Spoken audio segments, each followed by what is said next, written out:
The mayor is in mufti, or whatever that means. Yes, ladies and gentlemen, the mayor is here in the studio. Good afternoon, Chris. How are you?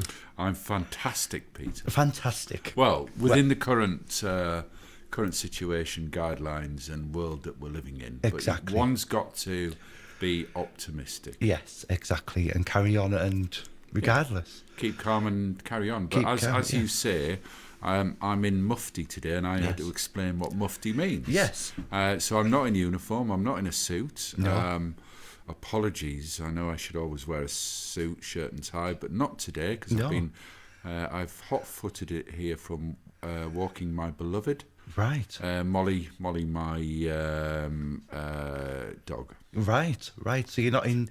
I noticed you haven't got your chains on and stuff. No, chains are locked away in the safe. Yes. Little known fact: if I've got the chains on, I've got to have the mayoral support officer with me at all times. Exactly. In case of. Whatever. Yes. Yes. You never know, do you? Yeah. Someone might nick your jewellery. Yes. Now, Peter. Yes. So, how did the yellow and blue charity event get on? How did I seen you raised £1,000 on Facebook? Well, I think hopefully that will be a Conservative effort. Would it be helpful, Peter, if I briefly explain the background to that? No problem. So I've got 4 charitable themes: dementia in Darlington, dementia friendly Darlington, Lullaby Trust. Amanda and I are cot death parents, and it's a charity formerly known as the Foundation for the Study of Infant Death. We've got 3 girls. We lost our first son, William, nearly 30 years ago, but we still campaign and support bereaved parents, so we thought it was important we support them, and health and wellbeing, and also youth and employment. For the first 2, dementia and Lullaby Trust, felt I wanted to do something.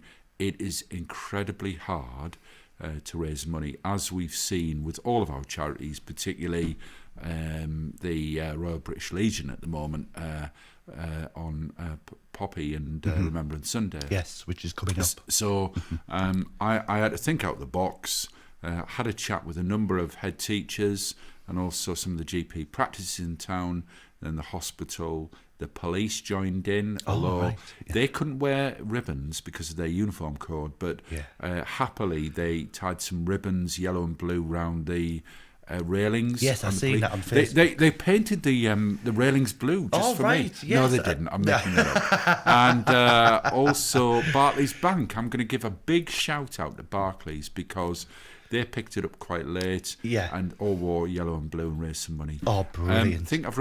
I think hopefully I'm going to raise more than 1,000. Yeah. I've got money to come in. Again, it's incredibly difficult because where collecting pots have been put in schools, we need to quarantine it. Yes. 72 hours. I can't go in the schools, so we've got to make special arrangements. Big shout out to St Mary's in Cockerton, Hyington, but also Mowden, a number of other schools, and also GP practices, and also a number of very, very kind individuals who I rang up and pleaded with them to give me a donation, and they were very kind. You know who you are. But maybe you could put the link on Darlo FM if people still want to give. Darlo Radio, not FM. Oh, no. I do. You always get mixed up with that, don't you, Chris? Yeah. So it was last Friday. Did it. I think I'll try and do another one in February. Get a bit more promotion and coordination. Exactly. But it worked out well. And I just say big thank you to those who participated, because ultimately they are supporting valuable causes which might have a national dimension, but they help people in Darlington. Exactly. And as Mayor of Darlington, that's part of my role to support local people. Yes, exactly. And businesses. And businesses, of course. Yeah.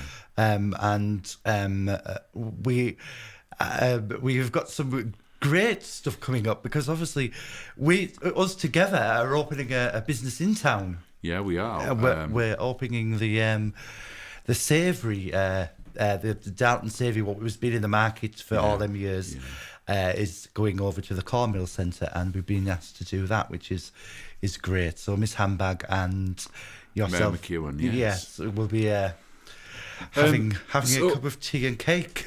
Well, Peter, Yes. I'm going to push back there. Right. When we go to the savoury, I ain't eating cake. No. I'm going to have a cup of tea Yeah. and a Darlington savoury. Well, why not? I think you and I together, Yes. and the mayoress won't be there. Right. So right. just be you and me. Yes, And yes. I think we need to have a portion of Darlington savoury because Yes. it is Darlington's dish. Yeah, exactly. Yeah. Yes. We'll have a portion of that each. Yeah. Yes.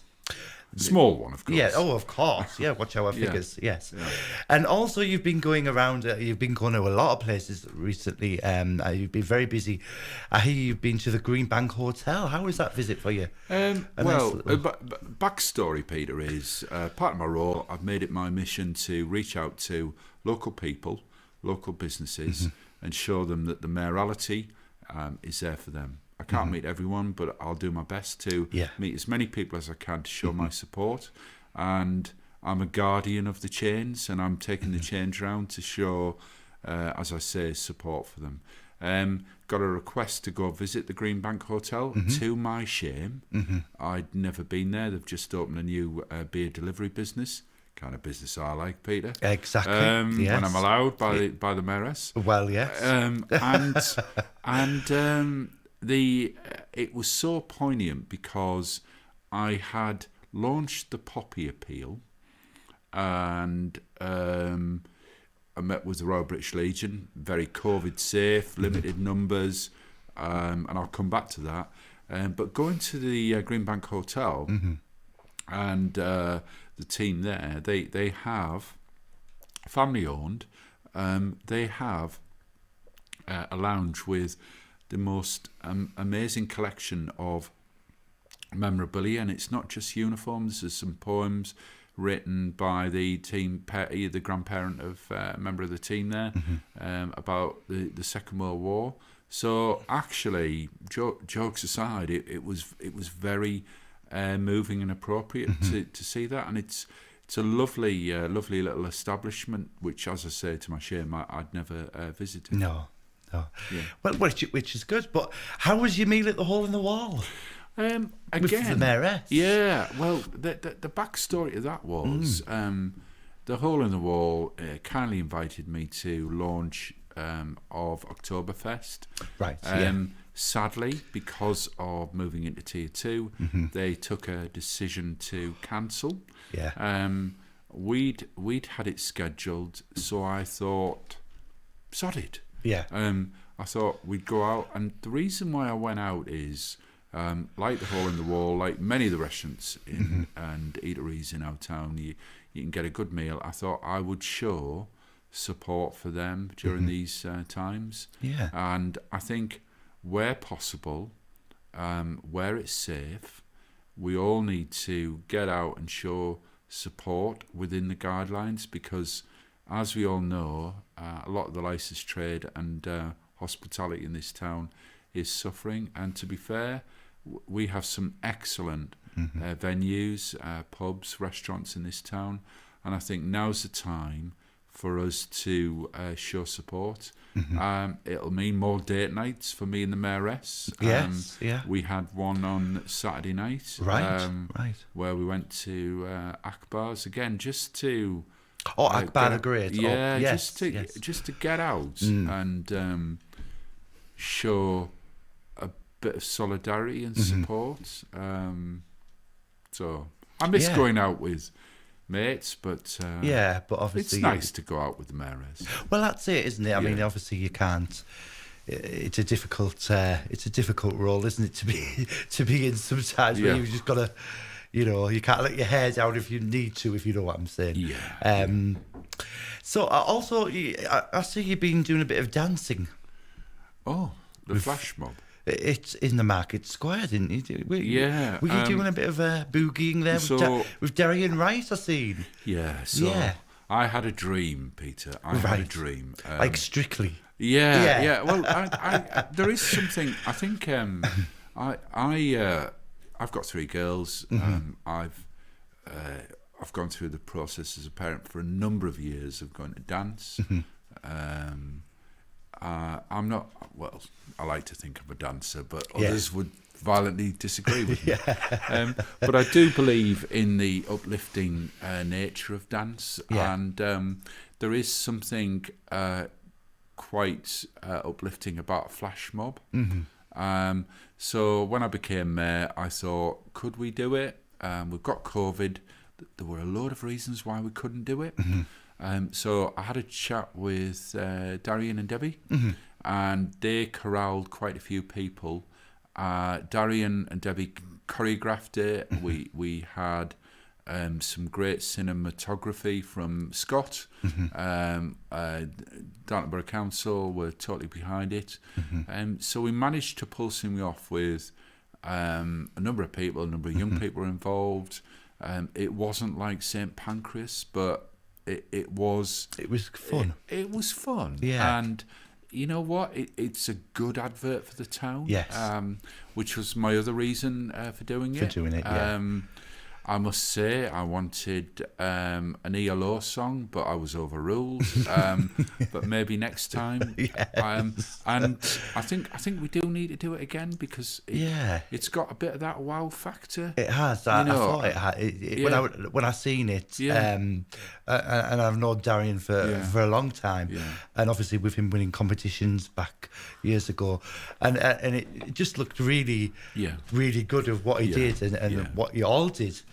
And as the mayor of Darlington, obviously taking part. Hats off to the young people, and to be fair, some of their parents who rehearsed, got it right, looked good, and it's that, for people walking along, it just makes you think, on a Saturday morning. So big thanks, and if I've missed anybody I should have thanked, I apologise profusely.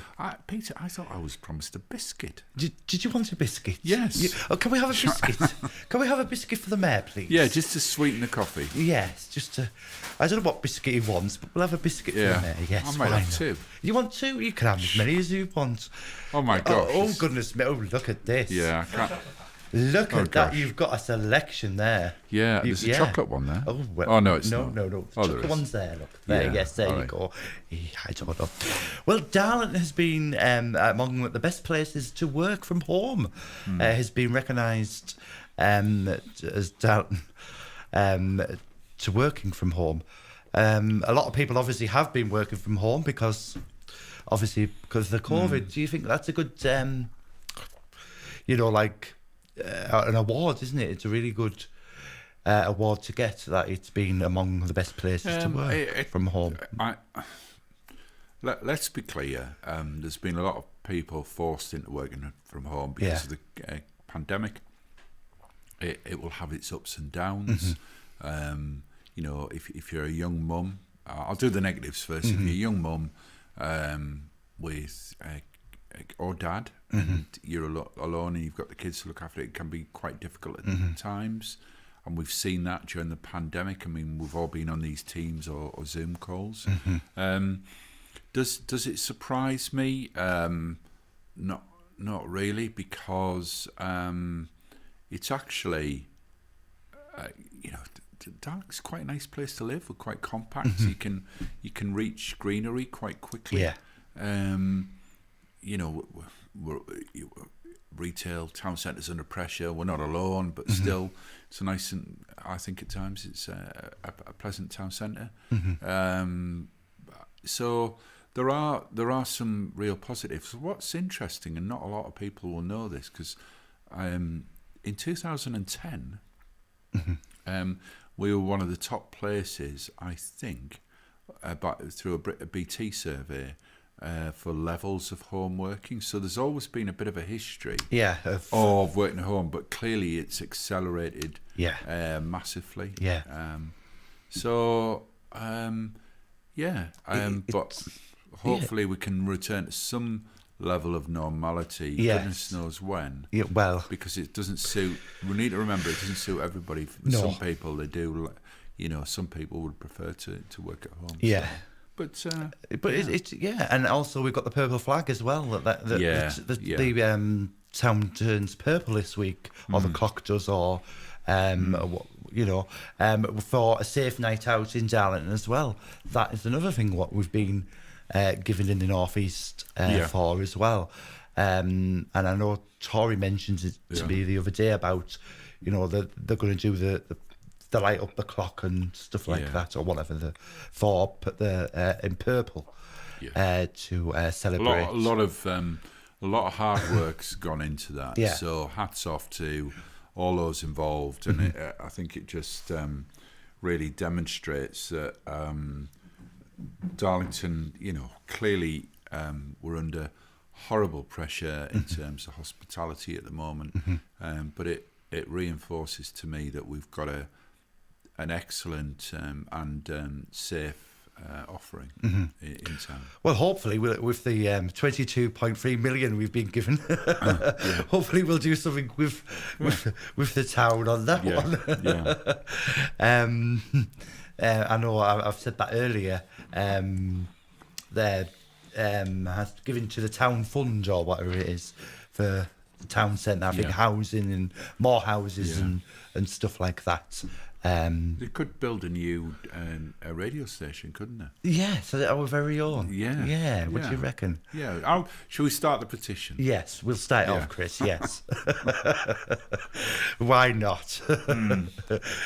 See how far we get. And also, you like 80s music? Oh, I love it, Pete. I love 80s music. Yeah. A bit of a cliche. But aren't we all? Aren't we all reflecting, trapped in the music of our youth? And I'm showing my age now. Yeah. I mean, obviously you're in your 20s or. Well, of course. I mean, you know. Thank you. Yeah. But yes, like 80s music. My idol, bracket, I need to get a life, close bracket, is Martin Fry from ABC, who I met actually once at the Civic Theatre. I was allowed to go backstage and meet him. He was playing with Tony Hadley, who was walking along. I can't say what he was wearing, but swigging from a bottle of beer. And then I met Martin in his dressing room. It is funny though, meeting your idols and heroes. Actually, when they're not on stage, they can be quite different people. Yeah, they? A bit like meeting you. Well, yes. I mean, you know. Yeah. Yes, this is the second time now. People will be talking. People will be talking, Chris. Once is accident, twice is a coincidence, and the third time will be a habit. Yes. So what do you do in your spare time then, Chris, if you don't mind me asking? You know, obviously without the chains and stuff like that, you do have a life as well. So I'm what do I do? I tend to I am quite busy, and I always have been in terms of work or politics or community work. I tell you, I do try to read. Don't read as much as I should. It's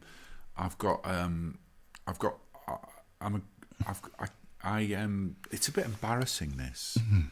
I like Scalextrics. All right. Yeah, and I've got a set that I've had for about 10 years that I keep looking at, and that's meant to be one of the jobs for this week. It's quite a big one, 2.5 meters by 2 meters.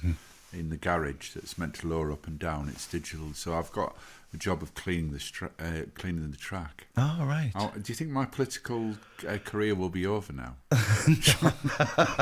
I don't think so. I'm sure you'll have them. I'm sure you'll have them chains on back. Back on. I like. Well, I do quite a bit of walking. Sometimes it's a bit grueling. The mayoress is very into walking, so. She's currently trying to do a lot of the Wainwrights in the Lake District, and so every weekend we'll try and do a walk in the country, quite a lengthy, arduous one. Got the dog. I think I should like sort of sport more, but it's interesting. I'm starting the couch to 5K again. I'm doing it tonight from Horton. Right. So an initiative that we launched in Horton. So I need to. It's going to be raining, cold, and I've had 3 biscuits, but I'm gonna join them in week 3 because I missed weeks 1 and 2. Right. I've done it before. Yeah. But, Yeah. Oh, well, that'd be good. and I do like socialising. Yeah, I do occasionally. Occasionally. Yeah, which is great. You know, it's nice that you get out and about out of your role and relax as well. You know. Well, thank you very much once again, Chris. It has been a pleasure once again to meet you and to come into the studio. Anything else you want to say? Oh yeah. So it is great to be at Cornerstone. Mm-hmm. And that's where we are. Yes, Cornerstone Arts. Yeah, Cornerstone Arts, the old Marks and Spencer's building. Yes. And just returning to the launch of the Poppy Appeal. 1, make sure you do buy a poppy. Mm-hmm. All right. Second, at the launch of the Poppy, I displayed a painting of Lieutenant Colonel John McCrae, who was a Canadian medic who wrote In Flanders Field. And in that, he mentions Poppy, and that was the origin of the Poppy campaign. So last year, I asked my mother to paint a picture of Lieutenant Colonel McCrae sitting with his dog writing Flanders Fields in a field of poppies, which is now... it was displayed in Horton, and I displayed it briefly at the launch of the Poppy Appeal in the town hall. But it's currently in the window of Cornerstone Arts. So it's that picture of that chap in the military uniform. Right. So make sure you have a look at it, and with a big, massive knitted poppy from the Horton Poppy Girls. Right. Well done to them. And I'm meeting them tomorrow at 3:00. So right. I would urge listeners, and I know you have an international following. Yes. Yeah. But those listeners from Darlington to just for a moment, to come down. But make sure you buy a poppy. Yeah. All right. That's one of the main things. Yeah. Make sure you get that poppy bought, and have a look at the painting, and obviously the big thing by the girls, the poppy knitting thing. Well, thank you very much, Chris, for coming in again, and you've been a pleasure. It's different to see you with no chains and I know, suit I know. You know, just lounging around. I'm sure somebody will be saying, "Why he turned up in such a mess?" Yeah, but I was walking the dog before. Well, exactly, and you're allowed to do whatever you want in your own time as well, aren't you? So, and as a lot of people say, I've got a good face for radio. Exactly. Yes. Yes. Okay then, Chris, thank you very much for joining us, and I will see you on the 4th of November, opening this new cafe in Darlington together for our Darlington Savoury. Yes.